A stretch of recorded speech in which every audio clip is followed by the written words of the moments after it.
اللہ الرحمن الرحیم۔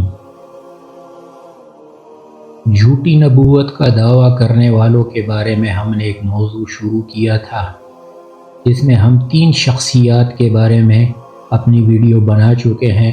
ہمارا جو پہلا موضوع تھا وہ تھا مسیلمہ بن کذاب، دوسرا موضوع ہمارا تھا اسود عنسی کے بارے میں، اور آج ہم جس شخصیت کے بارے میں بات کریں گے اس کا نام ہے طلیحہ بن خویلد اسدی۔ یہ طلیحہ اسدی کون تھا اور یہ کہاں کا رہنے والا تھا، اور اس کے بعد یہ مسلمان بھی ہو گیا تھا، اس کے بارے میں ہم آج کی ویڈیو میں بات کریں گے۔ تو چلیں شروع کرتے ہیں۔ طلیحہ بن خویلد اسدی قبیلہ بنی اسد کی طرف منسوب ہے، جو خیبر کے آس پاس آباد تھا۔ اس شخص نے رسالت مآب صلی اللہ علیہ وآلہ وسلم کے عہد سعادت میں مرتد ہو کر سمیرہ میں اقامت اختیار کی، اور وہی نبوت کا دعویٰ کر کے خلق کو گمراہ کرنے میں مشغول ہوا، اور دیکھتے ہی دیکھتے ہزاروں لوگ اس کے حلقہ ارادت میں شامل ہو گئے۔ اس خود ساختہ نبی نے اپنے خود ساختہ شریعت کو لوگوں کے سامنے اس شکل میں پیش کیا کہ نماز میں صرف قیام کو باقی رکھا اور رکوع و سجود وغیرہ کو حذف کر دیا، اور دلیل یہ دی کہ خدائے بے نیاز اس سے مستثنیٰ ہے کہ لوگوں کے منہ خاک میں رگڑے جائیں، اور وہ لوگوں کے کمر رکوع میں جھکانے سے بھی بے نیاز ہے۔ اس معبود برحق کو صرف کھڑا ہو کر یاد کر لینا ہی کافی ہے۔ اسی طرح اسلام کے دوسرے احکام اور عبادات کے متعلق بھی بہت سی باتیں اختراع کی تھی۔ وہ کہا کرتا تھا کہ جبرائیل امین ہر وقت میری صحبت میں رہتے ہیں اور وزیر کی حیثیت سے تمام اہم معاملات میں میری مدد کرتے ہیں اور مجھے مشورہ بھی دیتے ہیں۔ طلیحہ نے اپنے چچا زاد بھائی حبال کو دنیا کے ہادی اعظم علیہ السلام کے پاس اپنی نبوت کے دعوت کے لیے مدینہ منورہ روانہ کیا۔ اس نے مدینہ آ کر نبی کریم صلی اللہ علیہ وآلہ وسلم کو نعوذ باللہ طلیحہ پر ایمان لانے کی دعوت دی، اور کہا کہ اس کے پاس روح الامین آتے ہیں اور لاکھوں لوگ اس کو اپنا ہادی اور نجات دہندہ مانتے ہیں، وہ کیسے جھوٹا ہو سکتا ہے۔ حضور صلی اللہ علیہ وآلہ وسلم اس پر بہت ناخوش ہوئے اور فرمایا، خدا تمہیں ہلاک کرے اور تمہارا خاتمہ بخیر نہ ہو۔ چنانچہ ایسا ہی ہوا۔ حبال حالت ارتداد میں قتل ہو کر جہنم واصل ہوا۔ حبال کے جانے کے بعد رسول اللہ صلی اللہ علیہ وآلہ وسلم نے حضرت زرار بن ازور رضی اللہ تعالیٰ عنہ کو ان سرداران قبائل کی طرف تحریک جہاد کی غرض سے روانہ کیا جو طلیحہ کے آس پاس رہتے تھے۔ ان سب نے آپ صلی اللہ علیہ وآلہ وسلم کے ارشاد پر لبیک کہا اور حضرت زرار کے ماتحت ایک بڑی جماعت کو جہاد کے لیے بھیج دیا، جس نے نہایت بے جگری اور بہادری سے طلیحہ کی فوج کا مقابلہ کیا، اور جو سامنے آیا اس کو گاجر مولی کی طرح کاٹ کر رکھ دیا۔ ہزار کوشش کے باوجود طلیحہ کی فوج مسلمانوں پر غالب آنے میں ناکام رہی اور سخت بدحواسی کے ساتھ بھاگ کھڑی ہوئی۔ حضرت زرار رضی اللہ تعالیٰ عنہ اس فتح کی خوشخبری دینے کے لیے ابھی مدینہ نہیں پہنچے تھے کہ اللہ کے رسول صلی اللہ علیہ وآلہ وسلم انتقال فرما گئے، اور حضرت ابوبکر صدیق رضی اللہ تعالیٰ عنہ اتفاق رائے سے مسلمانوں کے امیر منتخب ہوئے۔ طلیحہ نے اپنے بھائی حبال کو اپنا نائب مقرر کیا اور تمام اہم امور اس کو سونپ دیے۔ حضور صلی اللہ علیہ وآلہ وسلم کی وفات کے بعد بہت سے قبائل مرتد ہو گئے اور حبال کے ساتھ مل کر مدینہ شریف پر حملے کا منصوبہ بنانے لگے۔ چنانچہ سب سے پہلے انہوں نے اپنا ایک قاصد حبال کے قاصد کے ساتھ مدینہ منورہ بھیجا اور حضرت ابوبکر صدیق رضی اللہ تعالیٰ عنہ سے کہا کہ ہم نماز تو ضرور پڑھیں گے مگر زکوٰۃ آئندہ سے بیت المال میں نہیں بھیجیں گے۔ حضرت ابوبکر صدیق رضی اللہ تعالیٰ عنہ نے صاف الفاظ میں کہا کہ تم اگر زکوٰۃ کے اونٹ کی ادنا رسی بھی دینے سے انکار کرو گے تو میں تم سے قتال کروں گا۔ یہ صاف بات سن کر دونوں قاصد واپس چلے گئے اور 3 ہی دن کے بعد حبال نے رات کے وقت مدینہ شریف پر حملہ کر دیا۔ حضرت اسامہ رضی اللہ تعالیٰ عنہ کے لشکر کی روانگی کے بعد بہت تھوڑی سے لوگ مدینہ میں رہ گئے تھے۔ حضرت ابوبکر صدیق رضی اللہ تعالیٰ عنہ بذات خود ان کو لے کر مقابلے کے لیے نکلے اور حبال کے لشکر کو مدینہ سے نکال دیا، لیکن واپسی میں حبال کے امدادی لشکر سے ٹکراؤ ہو گیا۔ اس لشکر نے مسلمانوں کے سامنے خالی مشکیں جن میں ہوا بھر کر ان کے منہ رسیوں سے باندھ دیے تھے زمین پر بچھا دی، جس سے مسلمانوں کے اونٹ جن پر وہ سوار تھے بھڑک اٹھے اور اپنے سواروں کو لے کر ایسے بھاگے کہ مدینہ ہی میں آ کر دم لیا۔ حضرت ابوبکر صدیق رضی اللہ تعالیٰ عنہ نے مدینہ آتے ہی دوبارہ حملے کا منصوبہ بنایا اور تازہ دم مسلمانوں کے ساتھ پیادہ دشمن کے سر پر جا پہنچے اور اللہ اکبر کا نعرہ لگا کر مرتدین کو تہہ تیغ کرنا شروع کر دیا۔ اس اچانک حملے سے دشمن گھبرا گئے، جبکہ مجاہدین نے ان کو اپنی شمشیر زنی کا خوب تختہ مشق بنایا۔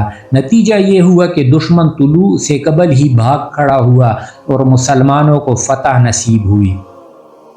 طلیحہ کے لوگوں نے اس شکست پر جوش انتقام میں بہت سے مسلمانوں کو اپنے علاقوں میں شہید کر دیا۔ یہ خبر جب حضرت ابوبکر صدیق رضی اللہ تعالیٰ عنہ کو ملی تو آپ کو بہت رنج ہوا اور قسم کھائی کہ اس کا بدلہ ضرور لوں گا۔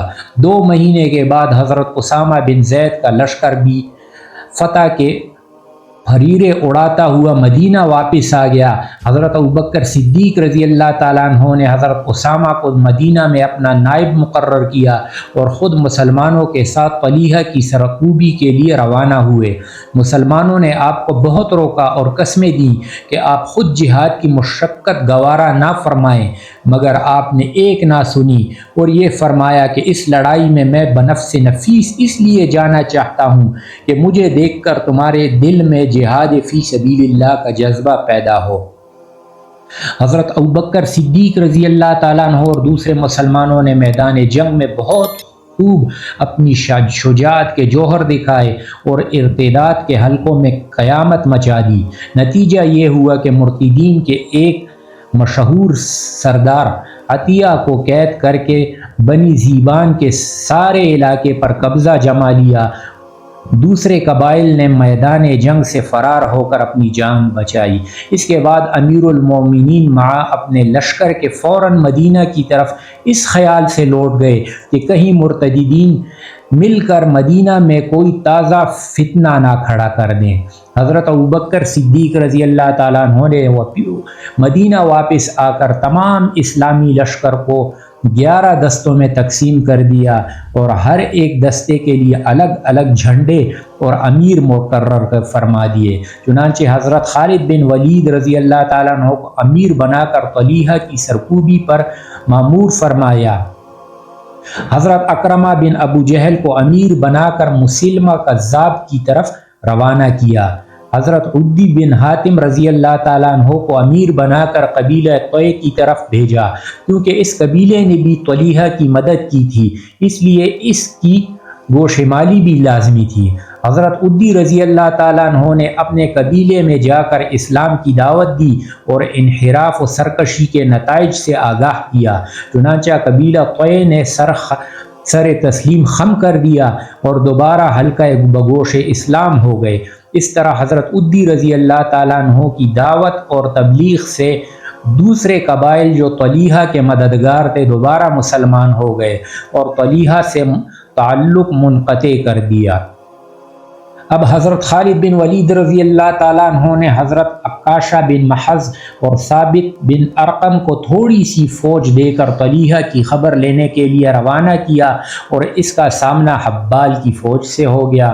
اس جھڑپ میں عکاشہ نے حبال کو قتل کر دیا اور اس کی خبر جب طلیحہ کو ملی تو وہ خود اپنی فوج لے کر تیزی سے آیا اور مسلمانوں پر ٹوٹ پڑا۔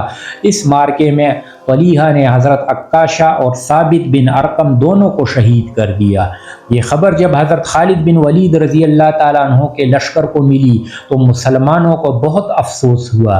حضرت خالد رضی اللہ تعالیٰ عنہ نے اب بغیر وقت ضائع کیے طلحہ سے فیصلہ کن جنگ کرنے کا ارادہ کر لیا اور فوج کو آراستہ کر کے طلحہ کی لشکر گاہ کا رخ کیا۔ بزاخہ کے مقام پر دونوں فوجوں کا ٹکراؤ ہوا۔ بنی مزارہ کا سردار عینیہ بن حسن اپنی قوم کے 700 آدمیوں کے ساتھ طلحہ کا مددگار بنا ہوا تھا۔ حضرت خالد بن ولید رضی اللہ تعالیٰ عنہ اور ان کے ساتھیوں نے اس شدت سے حملہ کیا کہ مرتدین کے منہ پھر گئے۔ طلحہ کا مددگار عینیہ بن حسین اپنے 700 آدمیوں کے ساتھ مسلمانوں سے جنگ کر رہا تھا، مگر اس کو احساس ہو گیا کہ مسلمانوں کا پلہ بھاری ہے اور طلحہ کو شکست ہو جائے گی، اور فوراً طلحہ کے پاس گیا اور پوچھا، آپ پر کیا وحی آئی؟ جبرائیل نے کوئی فتح کی خوشخبری سنائی ہے یا نہیں؟ طلحہ جو چادر اوڑے بیٹھا ہوا تھا بولا، جبرائیل ابھی نہیں آئے ہیں، انہی کا انتظار کر رہا ہوں۔ عینیہ واپس میدان جنگ میں جا کر جام بازی سے لڑنے لگا، پھر دوسری اور تیسری مرتبہ جا کر طلحہ سے وحی کے متعلق پوچھا تو طلحہ نے کہا کہ ہاں جبرائیل آئے تھے اور رب جلیل کا یہ پیغام دے گئے ہیں، تیرے لیے بھی شدت جنگ ایسی ہی ہوگی جیسے خالد کے لیے، اور ایک معاملہ ایسا گزرے گا کہ تو اسے کبھی فراموش نہ کر سکے گا۔ عینیہ کو یہ سن کر اس بات کا یقین ہو گیا کہ طلحہ جھوٹا اور خود ساختہ نبی ہے، چنانچہ اس نے میدان جنگ سے اپنے تمام ساتھیوں سمیت راہ فرار اختیار کیا۔ اس کا اثر دوسرے لشکریوں پر بھی ہوا اور انہوں نے بھی فرار کو جنگ پر ترجیح دی۔ اس طرح طلحہ کو فیصلہ کن شکست سے دوچار ہونا پڑا اور اس کی تمام امیدیں خاک میں مل گئیں اور اس کی بساط نبوت ہمیشہ کے لیے الٹ گئی۔